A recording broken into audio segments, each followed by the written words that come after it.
I'm resident of Collinwood for YouTube. I'm joined by my buddy Patrick McCray, my buddy Gordon Dymowski. We're here to review the 1957 movie Curse of the Demon, starring Dana Andrews. Guys, this is a really, really fun movie. I have a little info for you guys, trivia. Jacques Turner who was the director, never planned to show the monster, but to leave it instead to the audience's imagination. However, the studio insisted that the monster be shown and added it in post-production, allegedly without Turner's consent. Jacques Tournier. Yeah, Jacques Tournier. Consent, approval, or involvement.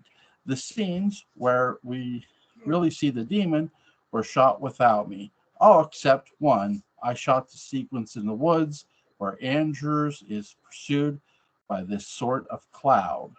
So that's But he did not shoot the deputy. Yes.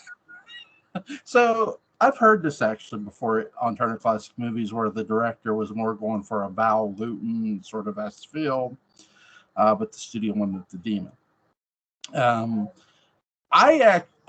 I love the director because he directed Cat People, and him and Val Lewton made some really good movies together. Did he direct? I don't think he directed Cat People. I think that no. Tournier produced. Oh, he produced Cat People. Val Lewton, I think Val Lewton was the director. Tournier was his producer. Yeah, they did some really good movies together. I thought it was the other way around. Mike, you know what? Let's do a little research. And I thought it was a different Jock because I got in trouble during our Cat People podcast about that.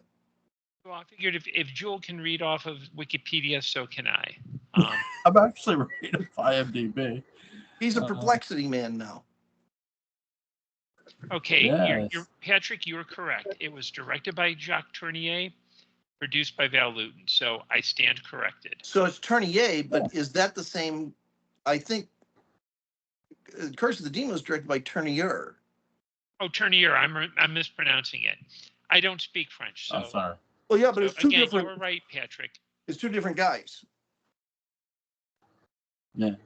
But they're very similar names. Same middle name, which is Itch.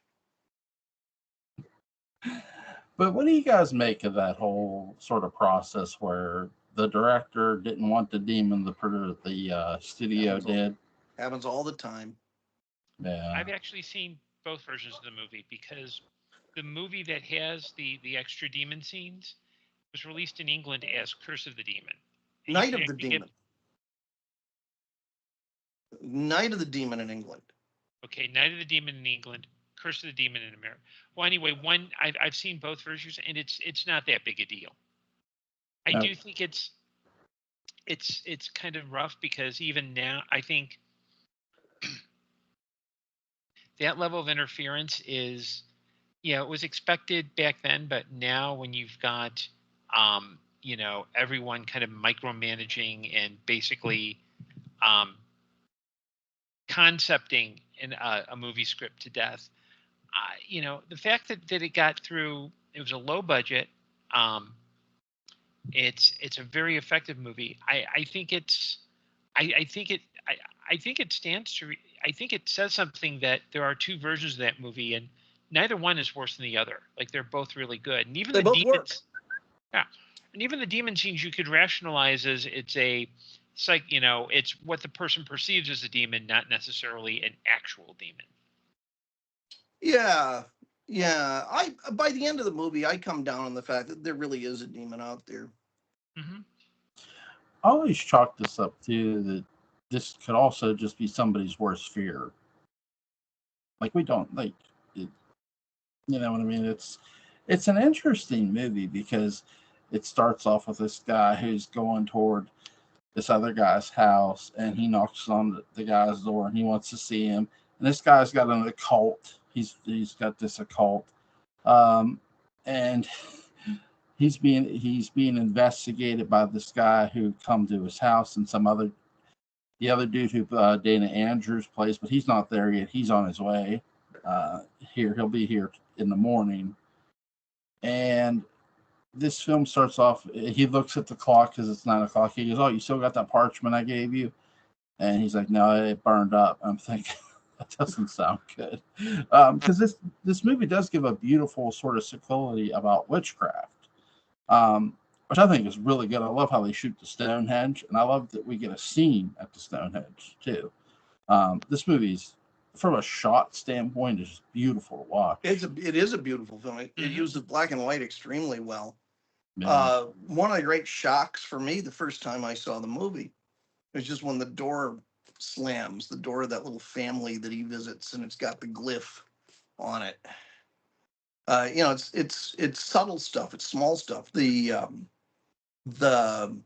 most of it's about atmosphere. Most of it's about just building this sense of dread. But it has a few shocking moments, really.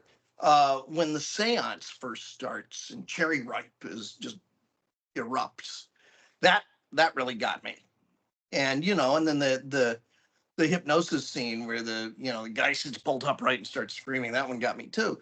But none of those are there as people have used jump scare. Yeah. I mean, technically they're jump scares, I guess, but they're all there as necessary elements of the storytelling. Would you guys say there's more psychological scares than jump scares necessarily? I think more of the movie is certainly devoted to building that kind of suspense. Yeah. Yeah, I think this is a movie that really invests more in kind of the psychology of horror. It's not just about atmosphere. It's about, okay, you've got it's a stock plot. Your rational man against the forces of the supernatural, except he's not. He is dead set on I am rational, and he's dealing with the fact that this weird stuff is going on. And especially the fact that towards the end when you've got the the little piece of paper that says a demon's going to kill you, Yeah. and Jewel expect a package, expect an envelope from me in the next few days. It's this kind of this real sense of threat, and you don't the sense of the something bearing down on him. So I do think, I mean, this is one of the few. I was actually surprised because I thought it was a Hammer film. I double checked and it's not, but it's it's got that same kind of early Hammer. We don't have a lot of money, but we can work on building through action. But but like Dark Shadows, they don't need a lot of money. Right. I mean, they tell the story very effectively on the budget they have. I mean, that shot of Carswell leaving the British Museum, the library section of it is wonderfully off-putting, and that's just a distorted lens. Mm-hmm. Yeah, they make the most of what they have, and I think that's the beautiful part about this movie. The acting too, because when that character is sort of revealed as this magician, you're sort of wondering, okay, is his magic legit, or is he just using some sort of sleight of hand to do all this? And even Dana Andrews' character sort of talks about that. And just a lucky gust of wind. Right. Just it's a stormy day. They come along at certain intervals. Yeah, okay. He may see the trees swaying a little ways off. Who knows? Carswell is the name of the character you're thinking of. Yeah, because he dresses like this clown, and he says he used to be a performer, which I believe him. So I like how he entertains the kids for like Halloween. It's like his mother's a great character too. Yeah, his mother's a hoot in this movie. I enjoyed her too. The seance sequence with her is really good. And I love how she's just casual about this whole thing. Like this is all normal to her. And it is, why not? Sort of, yeah. But still she goes to help Dana Andrews. And he's all alone in his time of need. Yeah. He's going for distance, but yeah, she's going for speed. Yeah. What did you guys think of? Because I did not see both versions of this movie without the demon. I've seen both versions with it. Well, the version with it. So, what do you guys think of the other version? You'll have to ask Gordon. I haven't seen it. Yeah, I mean, it's pretty much the same movie. I mean, you're not getting any. The only thing the only other footage you're getting is basically kind of a big scary demon face, where and you've got like images of smoke around it. Maybe there's a shot of the train where you see like a demon puppet running in the smoke of it. It works either way. So it's not like there's no like big scene where it's missing and it becomes a different movie.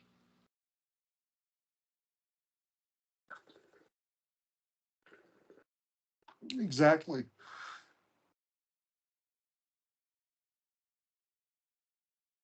He's on DeviantArt right now. And he's on mute.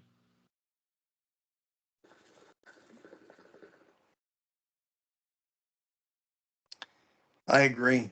Yeah, I agree too. Anyway, so yeah, did our no goofs.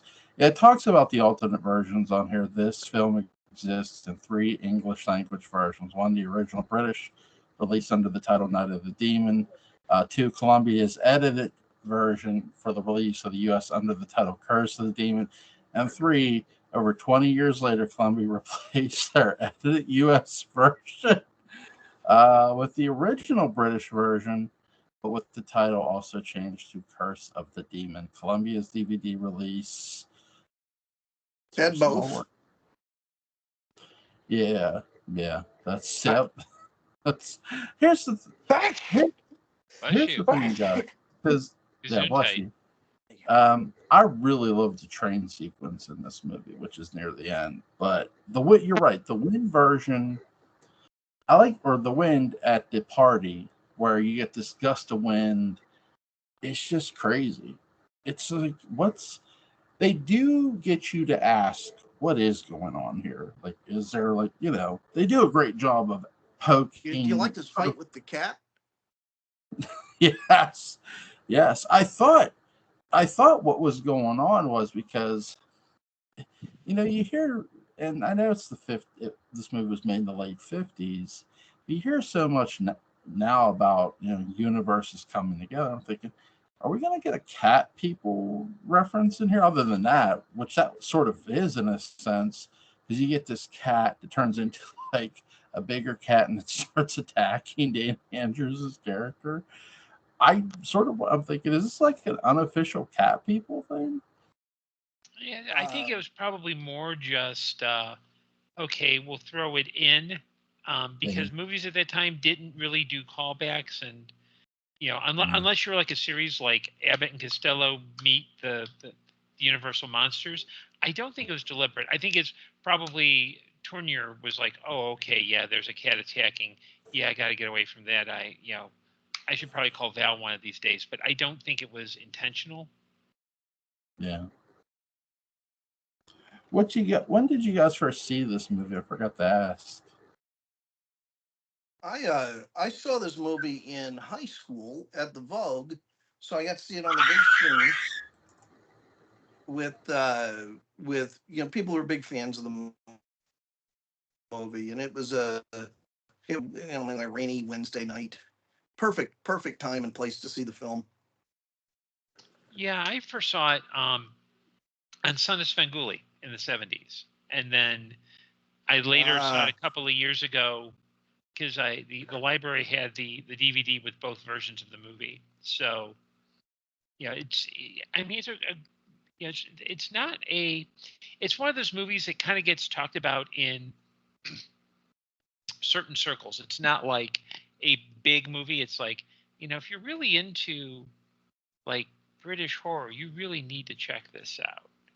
And I think it part of its reputation is because it is so taught, and it doesn't.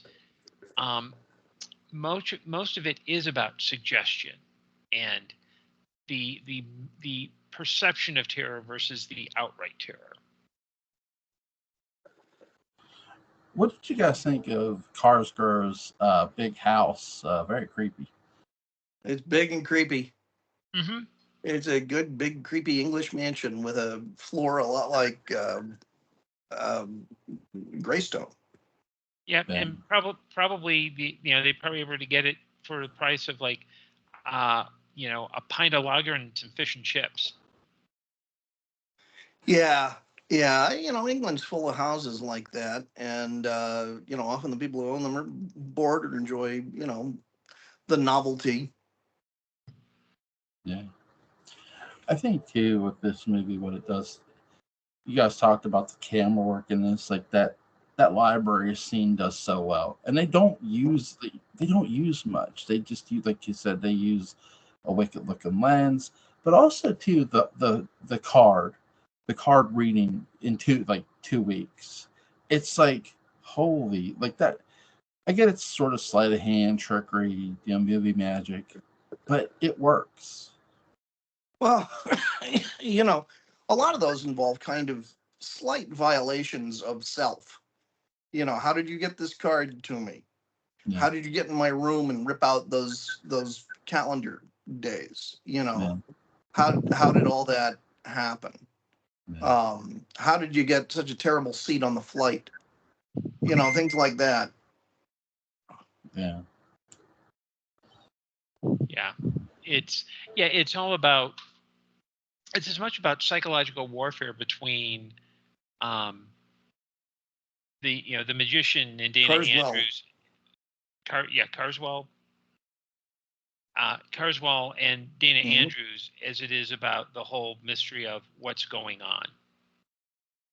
Now, Joel, what do you think about how drunk Dana Andrews was throughout the entire film? I didn't notice.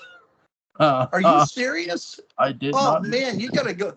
You go back and listen to a lot of his line reading. Well, I'm a man. You gotta show me. I'm from the Show Me State. All scientists are from Missouri. Oh yeah, he's. It at times it sounds like Joe Flaherty's impression of Bing Crosby, but Dana was 3 sheets to the wind throughout the whole thing. I thought he was acting. Well, I mean, he was just drunkenly acting. Yeah, Dana's. Yeah. Rumor has it Dana Andrews got paid purely in lager for this role, so that might explain it. It wouldn't surprise me a bit. If you listen to a line reader, at a certain point, he just drops consonants altogether. Could you imagine if they made this movie with James Woods? I never noticed that about James Woods. I noticed that about James Gregory. Bye.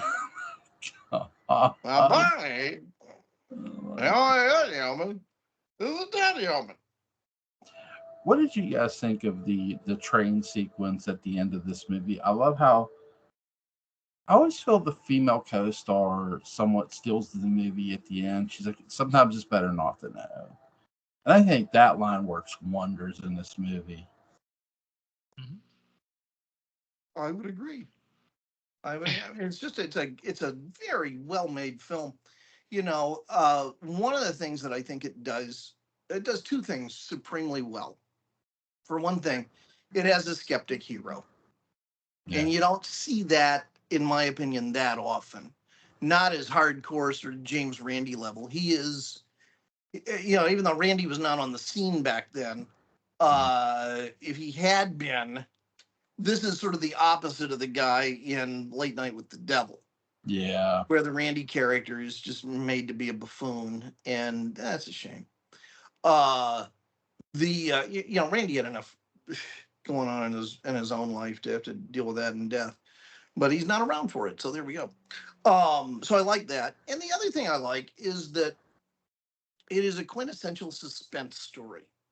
It starts out with a very, very, very high stakes, difficult question.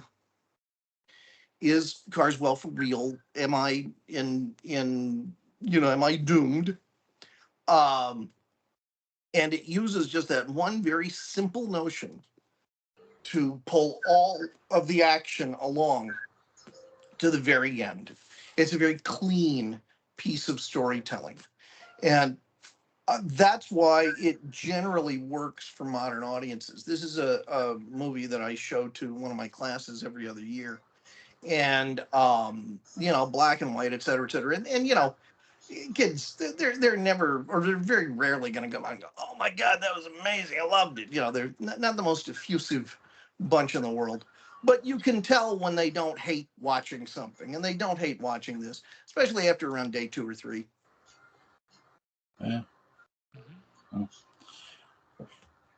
With this movie, Dana Andrews, I know this is not his first movie. He's been in a lot of movies. What's Including The Loved One. What's the film he's most known for, you think? Well, he's known for came out in 1947, a film called The Best Years of Our Lives, where it was about soldiers dealing with the aftermath of World War II. He was also in The Loved One. And more importantly, I just did a little digging just for a little piece of history. It turns out Dana Andrews had struggled with alcoholism because when he made this movie, he was in a decline.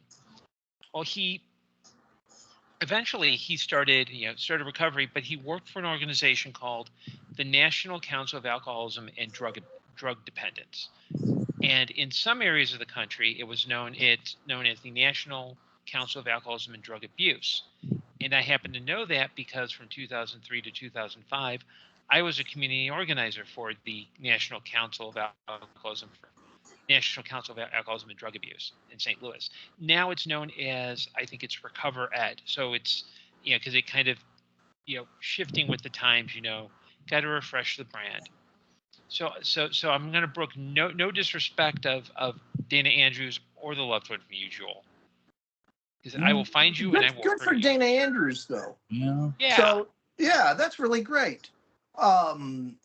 He's also the guy who has the heart attack and crashes into the plane in Airport 75, necessitating Charlton Heston lowering himself down on a line to rescue the plane from Karen Black.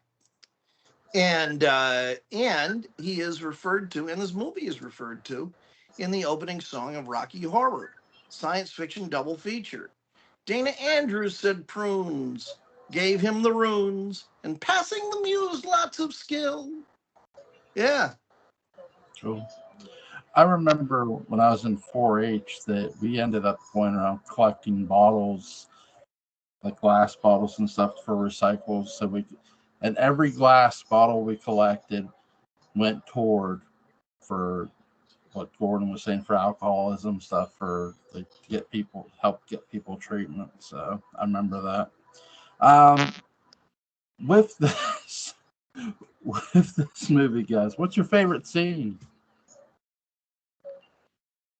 Oh, there are a lot of them that I really like. I think probably the birthday party, the kids' party. Yeah, the birthday party is a lot of fun. I will say, I'm always torn between when Dana Andrews goes to sneaks into Carter's house. I always think that scene is so good, simply because you feel the stakes of that. You feel there's something going on for sure by now. The music helps a lot with that too. I think it's a really fine musical score. Yeah, the score of this movie is 1000% excellent, all the way around. And that, and just the train scene. I've always enjoyed trains ever since I was a kid, so I love seeing trains in movies. You like really, when they go in tunnels? Yes. Great movie here. Do you ever dream about them going into tunnels? No. Were you or the tunnel? No. Okay. No. I've had dreams of being on a train. I've never been on one. Does the train go into a tunnel when you're on the train? No.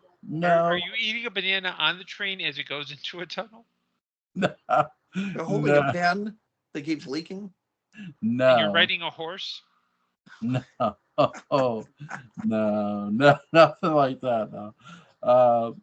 I think when I'm sitting on the train, like we're going through Uniontown. There's these train tracks through Uniontown near my old high school. So that's what I usually go. In my dream, that's what I usually last dream I had involving a train. Before it was Jewel? going around Yawk River, which are train tracks near Yawk River. If Martin Luther King had had that dream instead of the one that he talked about in Washington, America would be much further behind. But that does not mean it's an ignoble dream, Jewel. I think it's a wonderful dream. Never surrender dreams. What do you guys give this movie 1 out of 10? 10. 10. Yeah, this movie is a lot of fun. And I think, too, like, I always wondered how much, like, when I first watched this movie, how much of an antagonist Carsgrove is. But not only is he one, the elements themselves are one, which is Sure. just a lot of fun to watch. It's folk horror. It's based, Yeah. it's about a nature religion for one thing, and it's got a lot of natural elements in it. Well, my next suggestion are you guys available for tomorrow night? I have a suggestion. It depends on what the suggestion is. Because I may be out in that evening. So. But what do we got? I was going to suggest Dog Soldiers. We've been meaning to review that one. Never seen it. Oh, it's good. It's good. Yeah, I'll bow out because I'm actually seeing a friend perform, and I don't know if I'll get home in time to get on the laptop and join you. Well, it doesn't have to be tomorrow. I mean, I'll just whenever you guys. I'm on break this week, so I'm just saying I can. Yeah. Stay up later. Yeah. So we don't have to do it tomorrow. We can do it the night you guys are both available. You know what I mean? Mm-hmm. So. And Jewel, I have a thought. Sure. It's Dark Shadows thought. Well, for one thing, Carswell is just a Professor Stokes gone wrong. Yes. He really is, or maybe gone right. Have you heard of the Bechdel test? No. Bechdel. Okay. The Is it a movie? Test? No, it's an idea.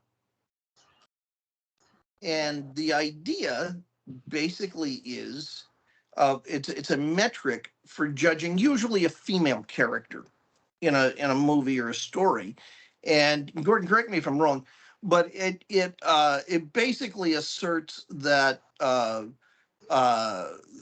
story is better, the storytelling is more noble, whatever, if the female characters, especially the primary female character in the movie, exists for some reason other than to be a love interest and to be love interested in the main character.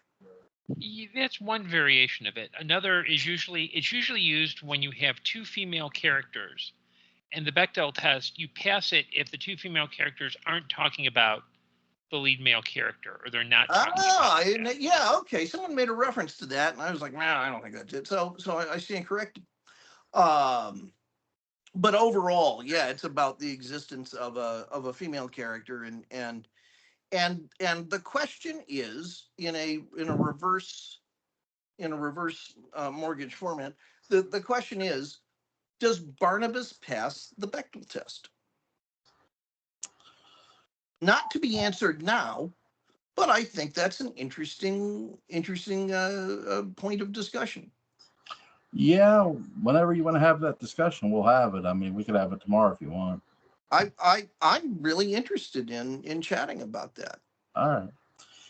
Yeah, tomorrow night we'll discuss if Barnabas discussed any of his female leading. Does Barnabas pass the Bechdel test? Yeah, does he pass it? We'll find. I may have an answer to that. No one might like it. So I'll forewarn you. I like everything. I will say that I'll say this to sort of give a hint of my answer.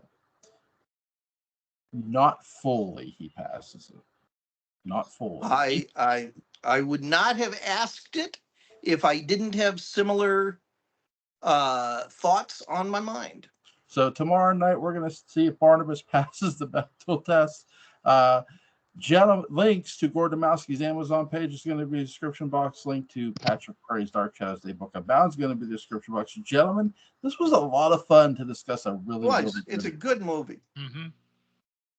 You guys have a great Take night. care. Not at Bye. all.